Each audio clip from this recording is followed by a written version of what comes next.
Hey,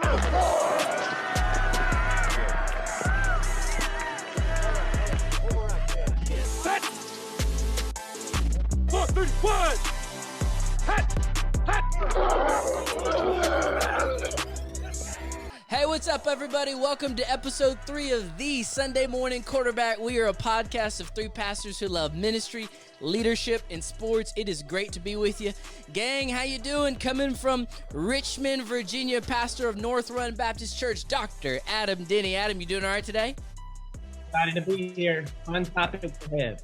Been a tough day for a Braves fan, but we'll throw it down to the Music City, Charlotte Road, sitting in his sanctuary, Pastor Joe Frajoska. What's going on, Dad? What's going on? Excited to talk about some Dallas Cowboys today. Oh, goodness. Adam, Dad, is still whimpering from the Braves, so apparently took a beating this weekend. What happened, Adam?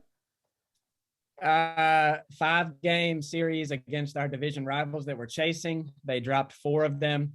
Weird games, the way they happened. And then to top it all off, a drunken Braves fan got punched in his face by 2 Mets fans. And by all accounts, it looked like they knocked him out. So I kind of feel like I'm him in a way. Braves came back down to reality. Well, guys, episode 3, we have a really exciting episode today. Just want to give you a few details. So starting in September, due to popular demand and high requests, we, gentlemen, are going to be recording an episode and dropping it every Tuesday, just so you can get our thoughts on the football season and what all's going on. So we're going to be doing that starting September. We'll be dropping an episode every Tuesday. And then this is a special episode because the first half we're going to talk about sports, but in the second half we are going to bring on our first ever guest to the show, a near and dear friend to us all, Pastor Paul Laso. He is one of the campus pastors at Brainerd, North Georgia here in Chattanooga. So Paul is going to be jumping on with us here in a little bit, and I know we'll have a good time with him. All right, gentlemen, let's jump into our sports topics. Adam, I'm going to come to you first. NFL camp has started. The season is here. So here's our first question of the day. Adam, which NFL teams are true Super Bowl contenders? What do you think?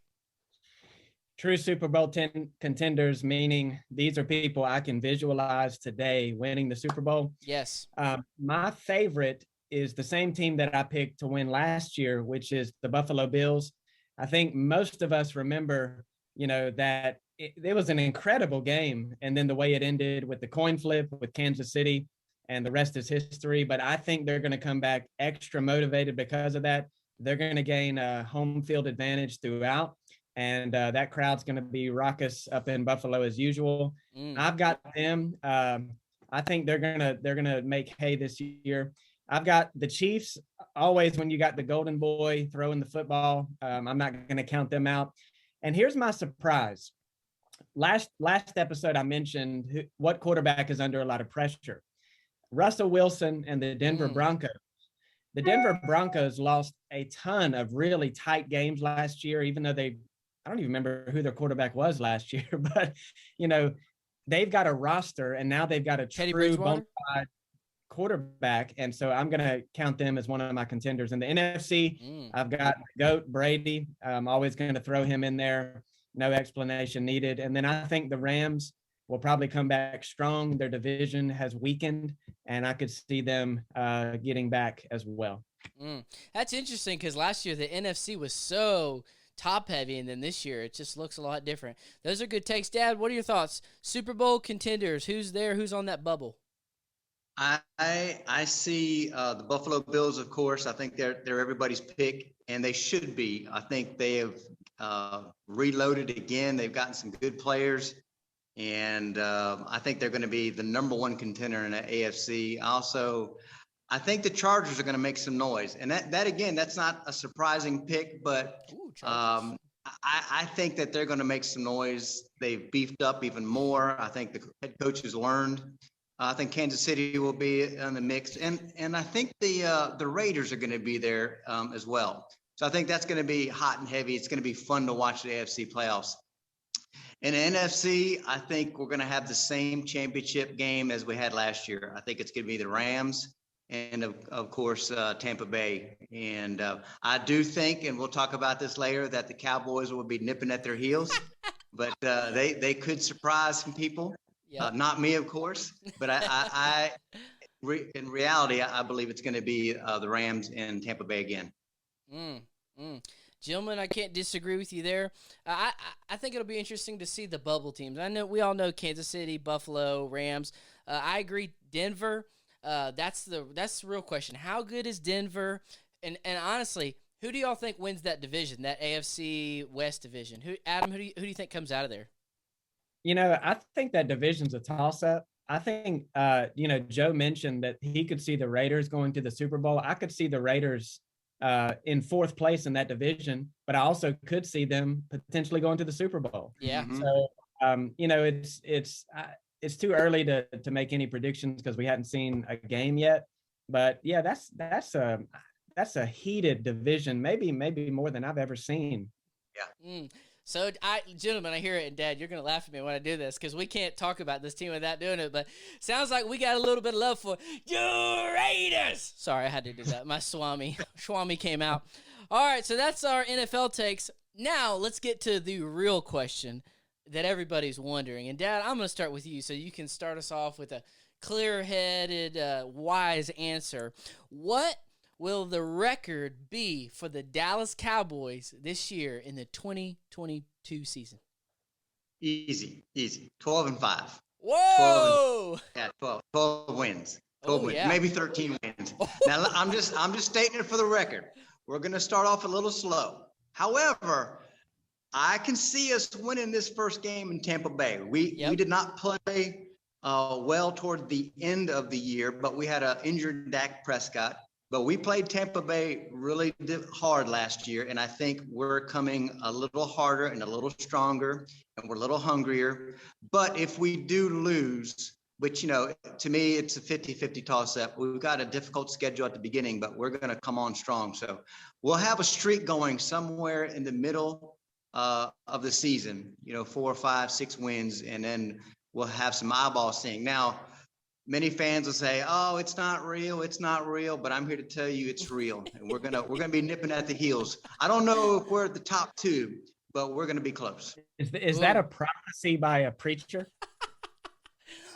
It's a prophetic word. A prophetic word, and you'll be proven to be a false prophet, and we'll take you out and stone you like they did in the Old Testament. That was such a prophetic word that I think he has glitched himself. Let's see if he comes back.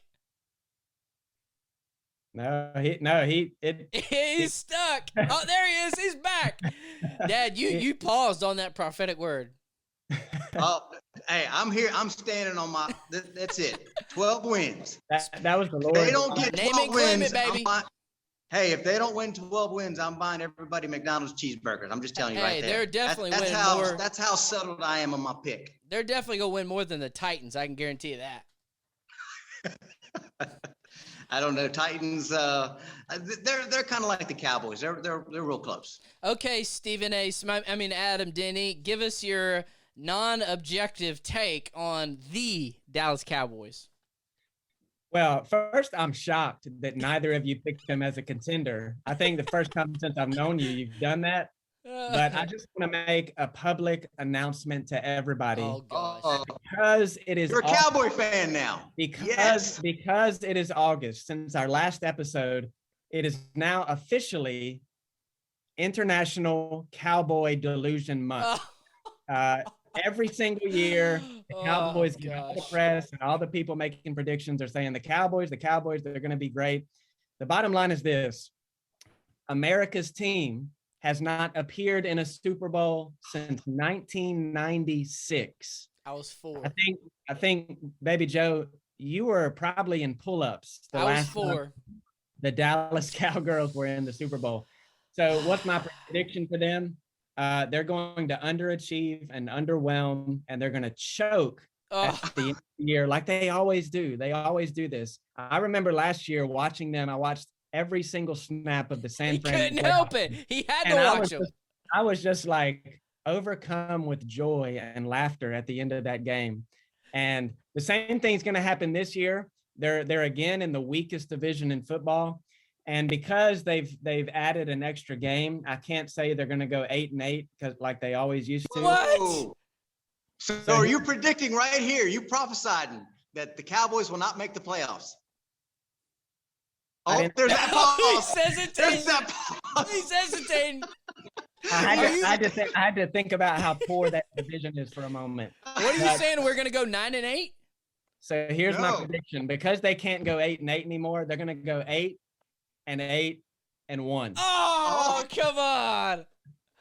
So Adam, playoffs or no? Gosh. If they make the playoffs, it'll be because No. Playoffs or no playoffs? No playoffs. Oh, come on. You heard it here first, folks. Jalen Hurts is going to take over, and they're going to be missing. Jalen. Oh, my goodness. Wow. Straight. Okay, let me get the schedule out and give you some Skip Bayless objectivity. Okay, we're going to – the first 2 weeks, we play the Bucks and the Bengals. We're going to win one of those two games, okay? Tampa Bay is all over the place. They're injured. Mike Evans is out. Cincinnati's going to come and have a down-to-earth year. We're going to beat the Giants, the Redskins. We'll lose to the Rams. We'll beat the Eagles. We'll beat Detroit, Chicago. We'll probably lose to Green Bay. We might lose to Minnesota. We're going to beat the Giants, the Colts, Houston. We're going to beat Jacksonville. We'll split one with the Eagles. We're definitely, and I say this because there's going to be a very anointed preacher at this game, definitely going to beat the Tennessee Titans. Dab, will you be in attendance for that game?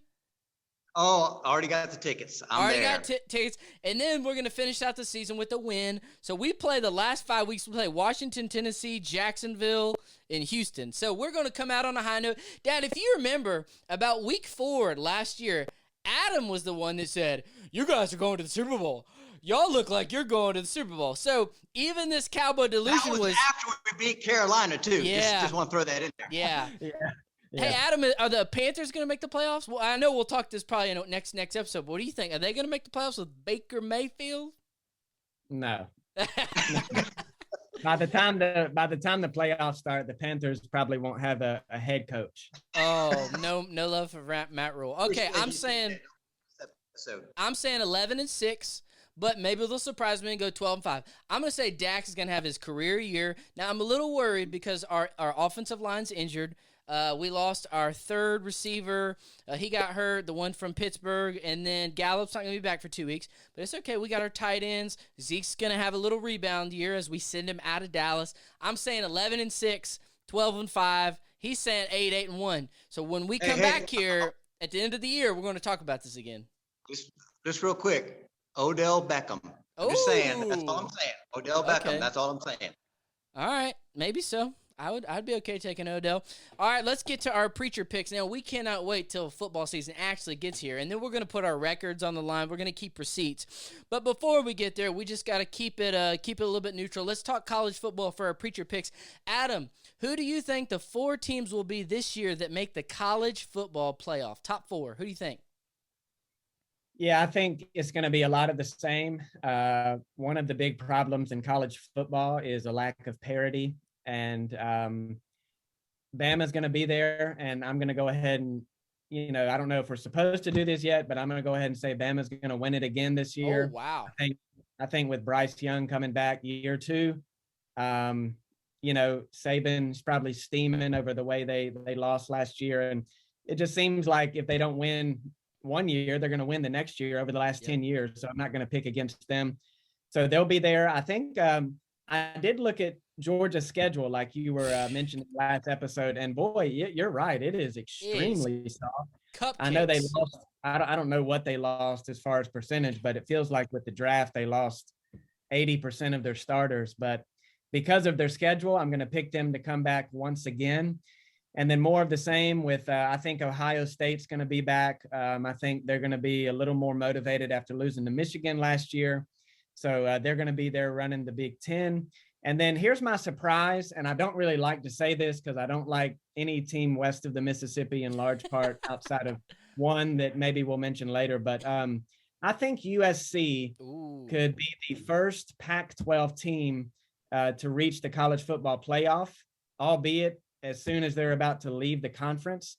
And I looked at their schedule and it is Charmin soft, The only tough team on their schedule is Notre Dame, which is the very last game of the season. Oh, wow. So I think Lincoln Riley's brought a lot of energy there. They had a lot of transfers come in. They got a good, solid quarterback in a very, very weak conference.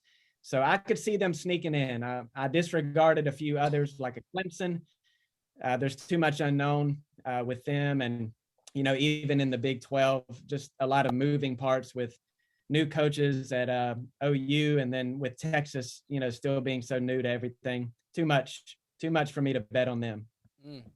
Dad, what says you? 4 teams, college football playoff. What do you think? I hate to say it, but my 4 teams are exactly Adam's 4 teams. And really, all you have to do is, not only are they hallmark names in college football, but they've got quarterbacks. And so, and I believe, 3 of the 4, and maybe 4 of the quarterbacks will be Heisman contestants. That they will contend for the Heisman. And the one that may not, Bennett, we saw that he can win the big one. Yep. And so I think it's going to be those 4. And again, I'm with Adam. USC, they got a easy schedule. I don't think Notre Dame's going to be hard. At that time, they're going to be running on all cylinders. And that quarterback, Caleb Williamson, he is no joke. Mm-hmm. And I think they all got a lot to prove. New quarterback, new coach. And so watch out for USC. Of course, Georgia and Alabama. And Georgia, they know how to beat Alabama now. They've tasted it. They were close for so many years. They've done it. And so they could go on a winning streak. So if I had to put some money on it, I'm going Georgia. Georgia will go on a winning streak because, like Adam said, they don't have to play LSU or Texas A&M. The toughest team they play is Auburn.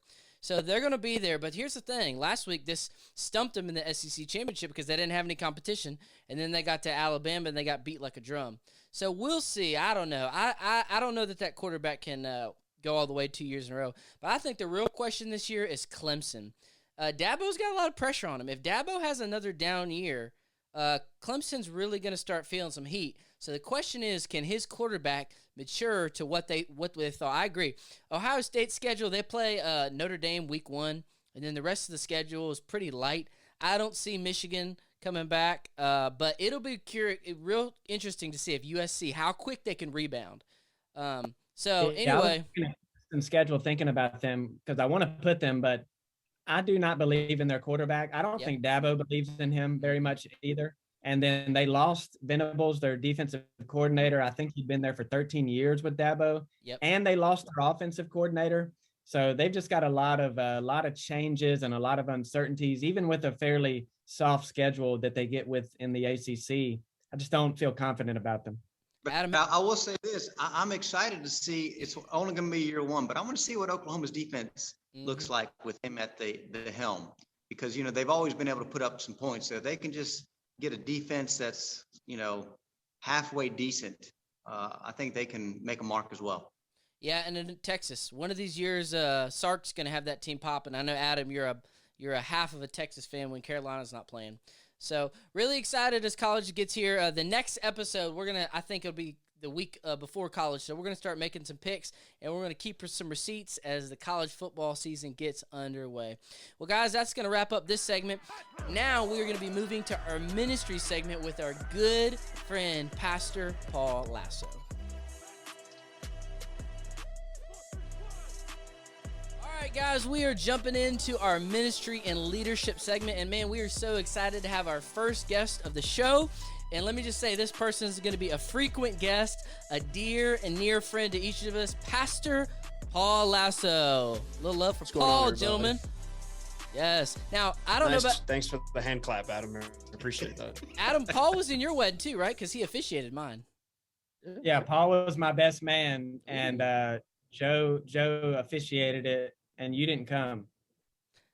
Sorry, dude. I was broken. You got married in North Carolina, so my apologies for that.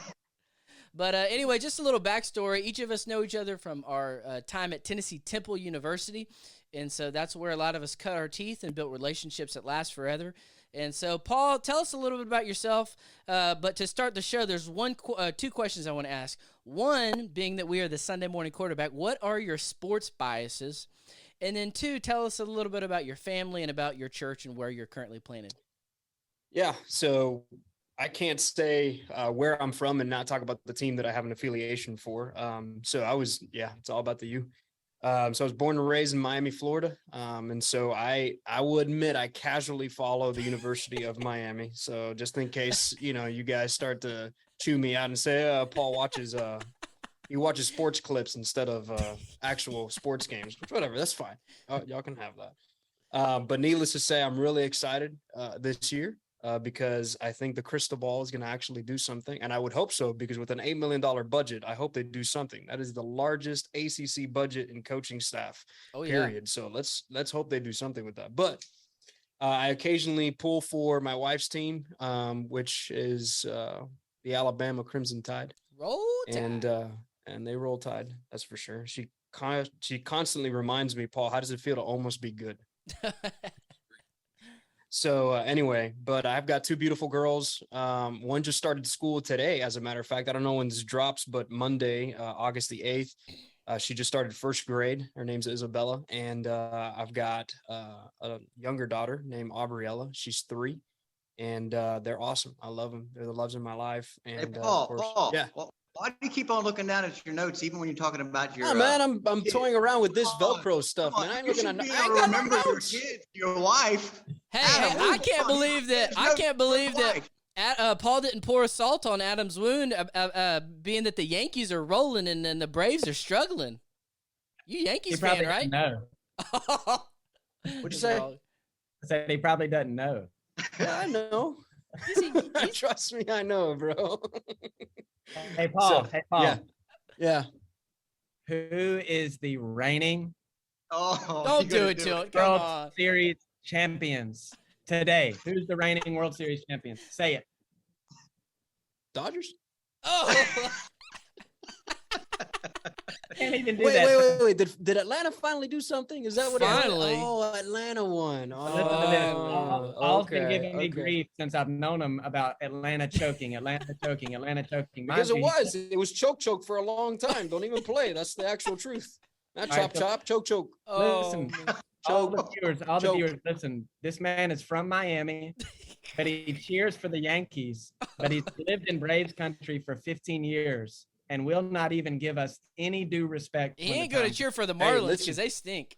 No, they do. Listen, look, cards on the table. Okay, look, the Marlins I'm done with because I just can't anymore with them. I genuinely can't. And to Adam's point, I even told my wife yesterday, I said, you know what, baby, it's time. I'm a Braves fan. Hey. Oh, wow. I'm a Braves fan. It just took him winning the World Series. As soon as they win the World Series, Adam, he jumps on that bandwagon. Yeah, of course, bro. Hey, roll Canes. Yeah, listen. He's a Bama fan and a Braves fan all of a sudden. You know what's going to happen? He's going to be a Cowboy fan at the end of this year. Yeah. Right? No. Yeah. Hey, he's friends with Jason Garrett. Oh, used to. Actually, yeah, there's a long story about that. But Yeah. All right, Paul, before you rudely got interrupted, we didn't get to hear about your church. So. Tell us where you're planted. Sure. Yeah. So I currently serve at Brainerd Baptist Church. Have been here for almost 10 years. And this August will be 4 years. We're going to be celebrating 4 years at Brainerd, North Georgia since we launched, which has been great. And it's been really neat. It's a sweet story to see how God worked together 2 church families that had an opportunity to be able to now become what is Brainerd, North Georgia. So it was a sweet church that was there that rather than seeing an outpost of the kingdom be shut down, they said, hey, we're willing to follow the Lord's will and merge with Brainerd Baptist so that outpost can continue to perpetuate the gospel and actually have the doors opened for church, which is really cool. So anyway, I serve as, it's weird. I have a dual role that kind of operates. My title doesn't actually make any sense. But I'm the preaching pastor for Brainerd Baptist Church, and then I'm also the North Georgia campus pastor. One role basically helps me serve our other campuses so that I can help oversee them and make sure that they're perpetuating the mission, vision, and strategy of our church. And so that's kind of some of the administrative things that I do in my position. And then I'm a live preacher at North Georgia, and I'm faithfully shepherding that congregation in its context. So that's a little bit about what I do at Brainerd and how long I've been. And just as a just as an onlooker, me and Paul are only about 10 minutes apart. It's been cool seeing the Lord bless you guys, and y'all just have real organic growth and discipleship. And for those of you who don't know Paul, he is a gifted expositor, and so I'll just throw that out there. I was hating Dr. on Denny's better than I am. So. y'all are pretty close. Y'all are pretty close. Very similar too.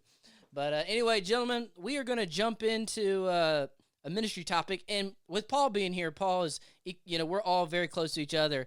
And like I said, we wanted to just kind of take y'all in behind the curtain of what we text about, what we think about, and a lot of times off camera, what we talk about. And so we're going to talk a little bit about something that's real close to our heart, and that's pastoral ministry. So Paul, to start our first question off, and you being our guest, I'm going to start with you. And here's the first question that we're going to talk about today. What is the greatest challenge and reward of pastoral ministry? Yeah, that's a good question, man.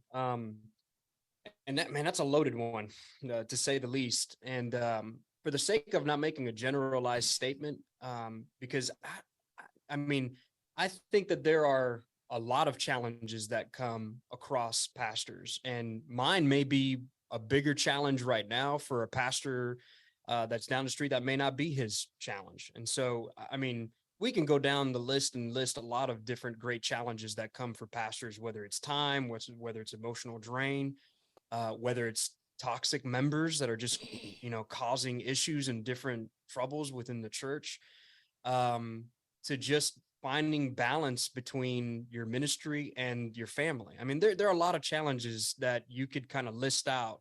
So for the sake of not making a generalized statement of this is the greatest challenge, at least for right now, for me personally in ministry and at Brainerd, sometimes the greatest challenge for us is leading from the second chair.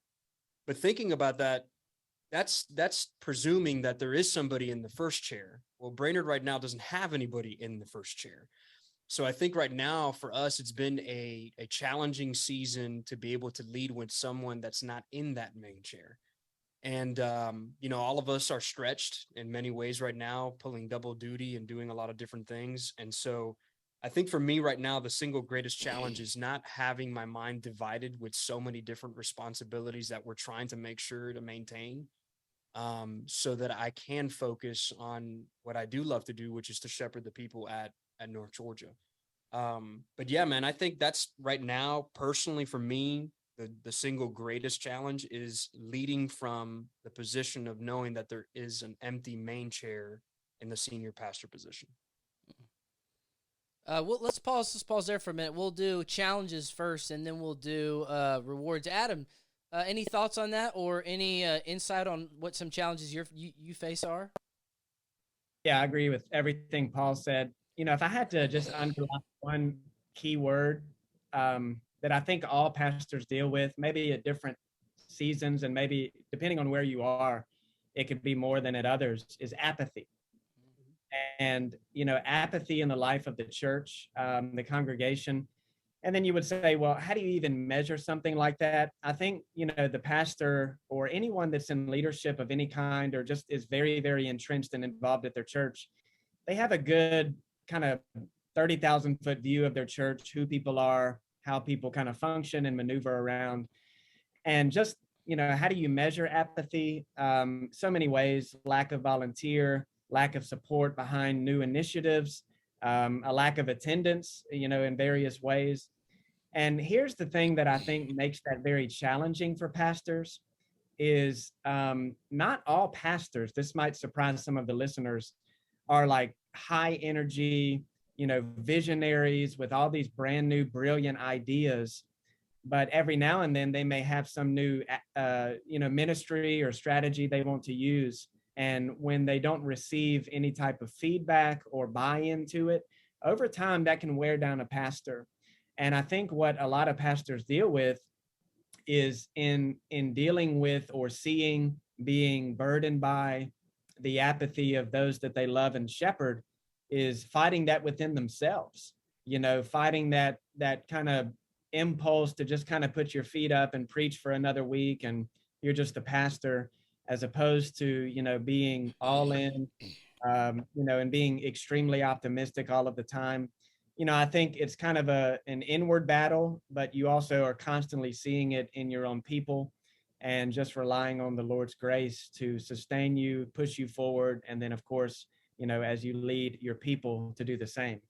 Mm. That would probably be, if I had to just say one, I would say apathy. Mm. That's good. Dad, what are your thoughts? Well, I want to take this in a more personal approach. The other guys kind of went into the church role of ministry. I want to take it personally for me.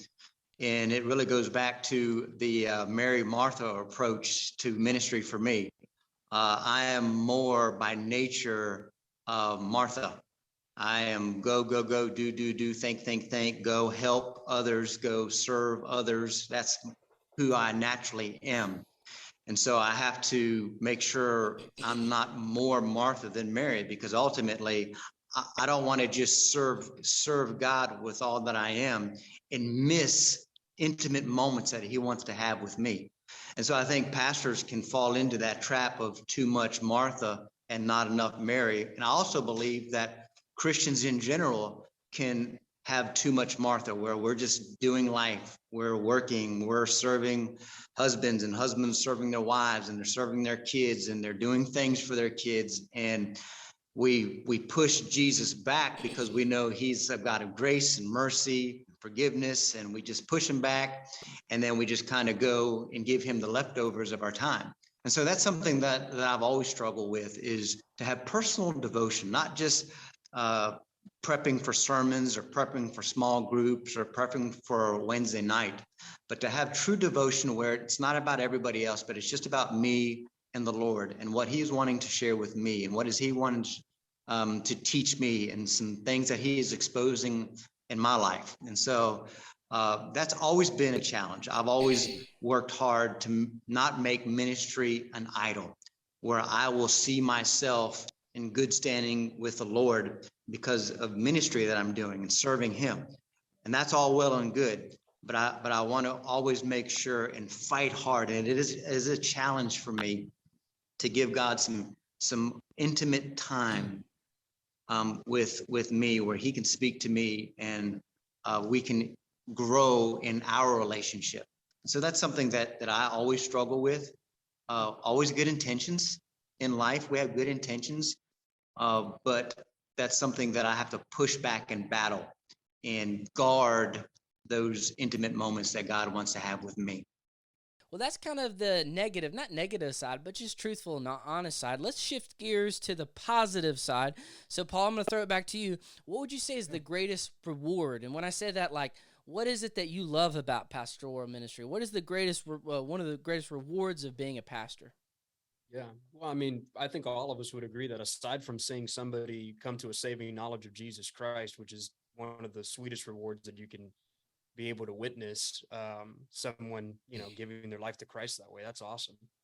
One of the biggest rewards that I've enjoyed seeing with our people is just watching them become more like Christ and seeing what that looks like within the body life, which has been really encouraging. So, you think of Second Peter, Peter, there's at just the very beginning of the chapter, right? First 4 verses and even into verse 12. He's just writing with purpose, saying, I want you to remember and intentionally remember the grace of God that was given to you in order for you to have these kinds of characteristics or these traits. 7 of them that are listed, one of them being chief, which is love, right? And what I've really enjoyed to see in our people is how much they have loved each other in times that have been very difficult in these last couple of years. I can remember a life group, and that's what we call ours. You guys may call them small groups or, Sunday school classrooms, all that kind of the same thing. And one of the sweetest things that I got a chance to see was when one of those families was hurting because they had a death that took place. It was unexpected.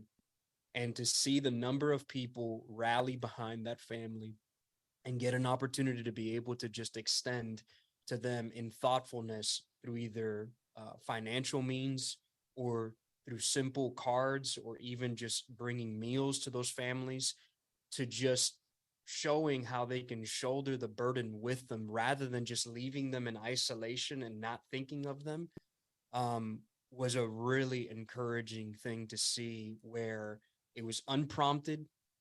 I didn't go around and say, hey, maybe this might be a good idea that you do for this family. I mean, this was Christ in them, working through them and saying, our people matter enough to us, and we're going to hurt with them, and we're going to love them through this time right now. And so, man, if anything, it's that growth, just watching them grow through that is some of the sweetest things and rewards that I've seen from our people as of recent.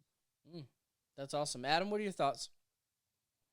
Yeah, and on a similar note, when he talks about growing to be more like Christ, I would say that, the primary way that happens is that they're growing based upon what they have learned to be true about Jesus from his word. And a lot of that, comes down to what you're preaching. And to be able to just, there's no way to measure it, but you'd have to be a pastor preacher to understand. There are times when you'll deal with topics in a text that for some people, it may be new to them. It may be something they've never heard before, or a subject matter that's a little bit controversial, but you explain it well.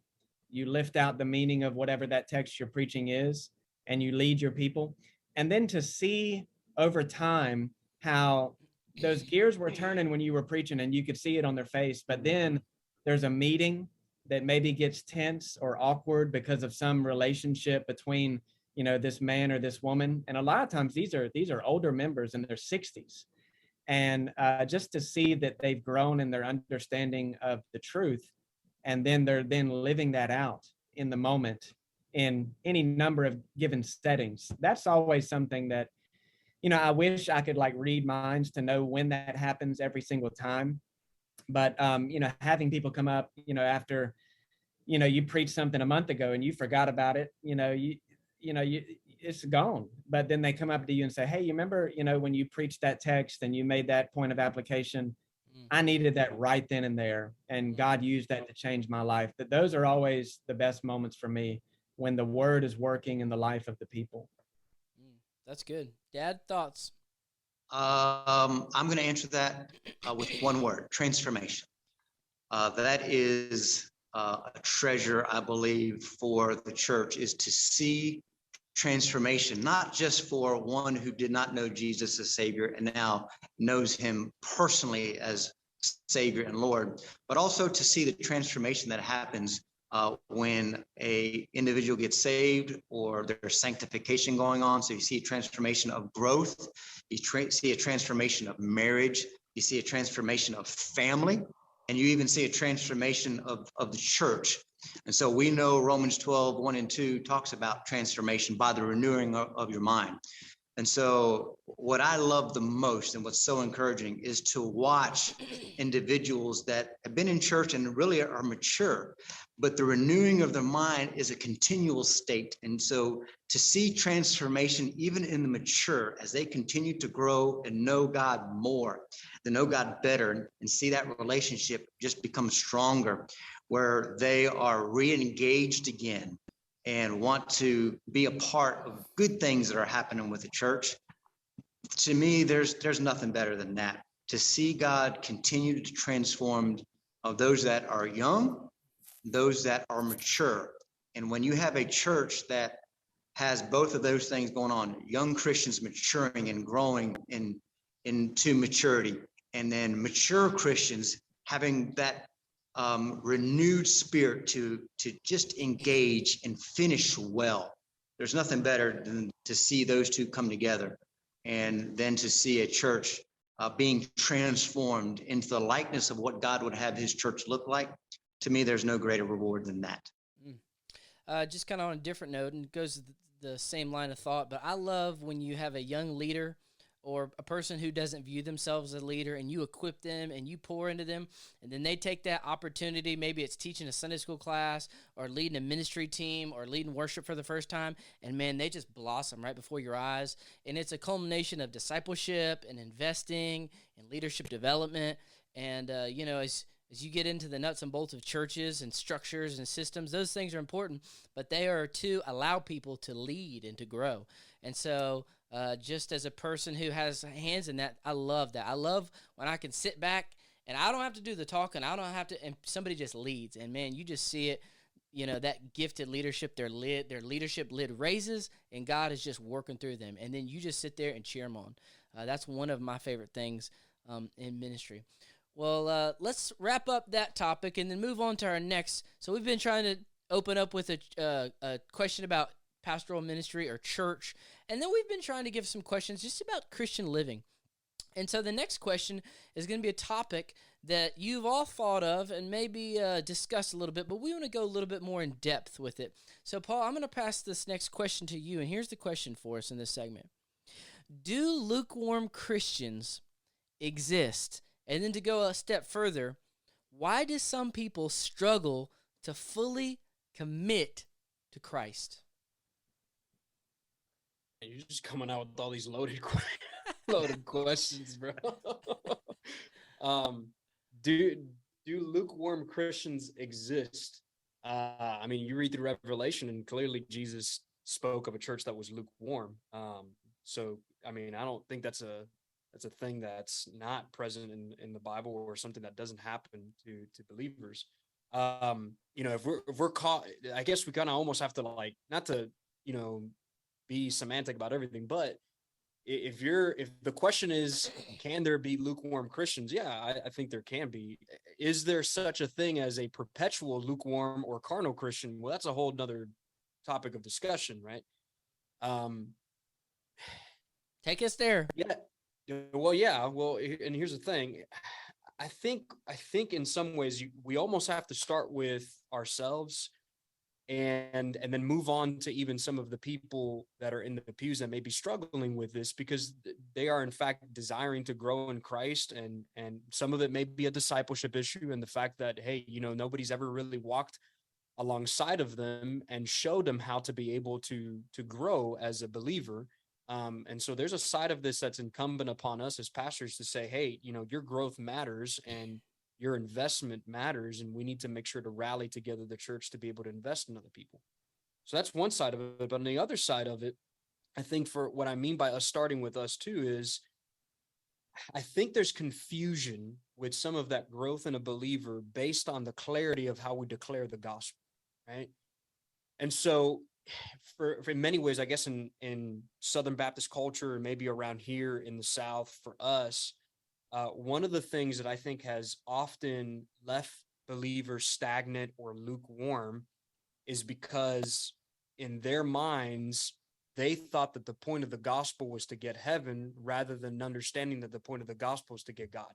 Mm-hmm. And so when you change what the goal is, well, then if all the gospel is fire insurance for you to be able to eject yourself out of this earth and just go home, well, then there is no sense in you understanding the reason why God left you on this planet, which was to be changed for his honor and for his glory, right? Like he's in the process of leaving you here to perpetuate his name and to grow more like Christ.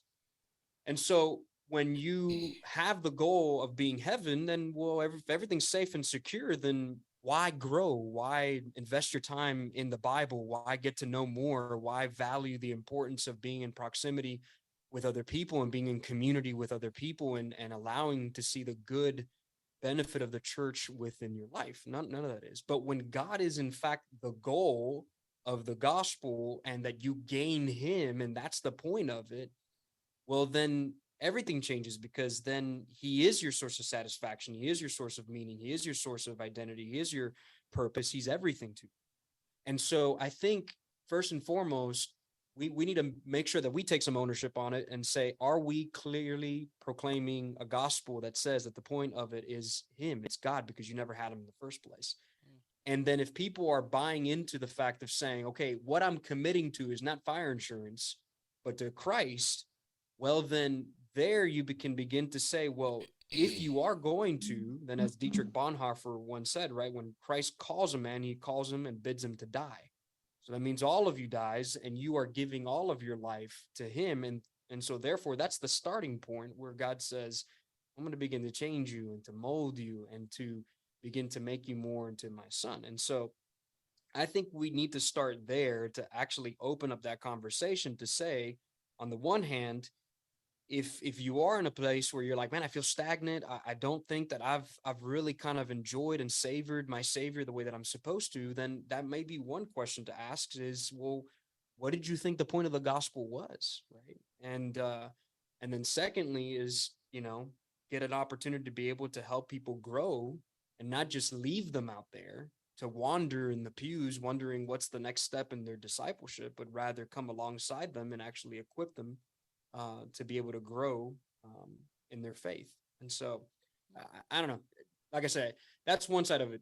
A carnal Christian, a perpetual carnal Christian, that's about as hard to find as the Loch Ness Monster and even the abominable snowman, in my opinion.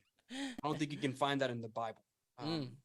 Somebody who continues to perpetually sin and never feel any guilt or shame for it.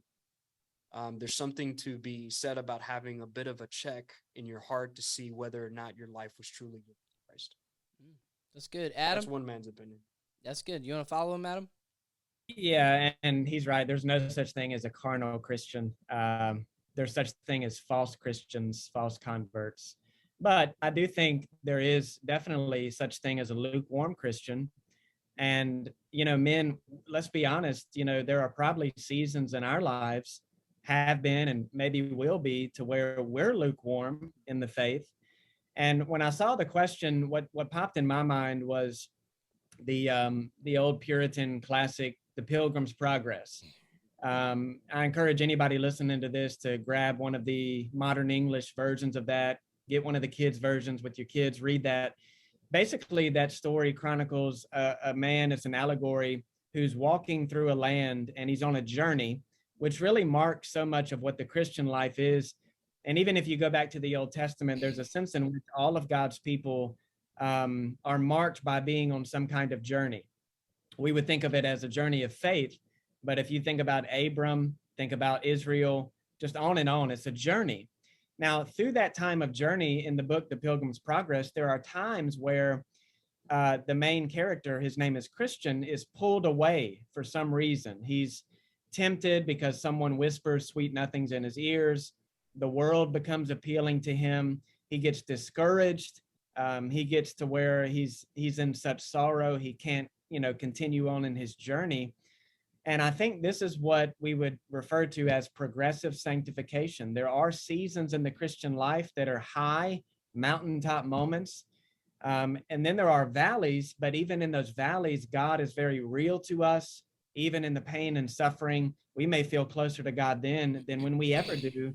But there's a lot of that in between. And I think, much like that story, there are so many things pulling for our attention, vying for what's most important in our hearts, that it can be easy, maybe for us Western Christians more than anyone, any Christian in history, to get a sense of what it means to have our hearts just pulled in so many directions. And over time, when you're not aware of it, it's this kind of slow, trend towards being lukewarm in the faith. That's good. I'm surprised neither are you. I always reference the verse in Revelation talking about you're either hot nor cold, and it says Jesus spits them out of his mouth like vomit. Dad, what are your thoughts on this topic? I agree with both the guys. Paul started off with the understanding of what salvation is all about. It's not going to heaven. John 14:6 says, I am the way, the truth, and the life. No man comes to heaven except by me. No, it's not what it says. It says, no man comes to the Father. And we like to quote that verse, and we just assume it always says heaven, but it's Father. It's a relationship. And, it's having a relationship over religion. And so, when you're talking about particularly lukewarm, we know that's Revelation chapter 3. We've all looked at it. We've all studying on it. And, I don't know, according to the text, if you can truly be a lukewarm Christian.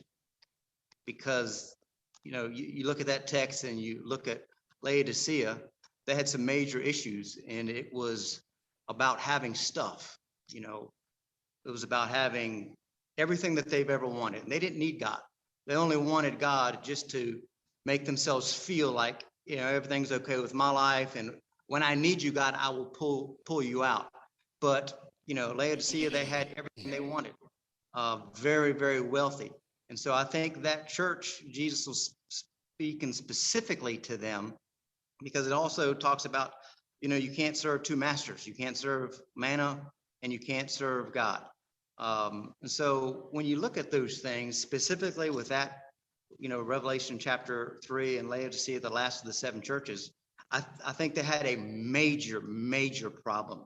And for Jesus to say, look, I'm going to spew you out of my mouth, that's big. Now, with that being said, can you be a growing weak Christian? Yeah, because it talks about milk and meat. And so I think there's Christians that never move past it.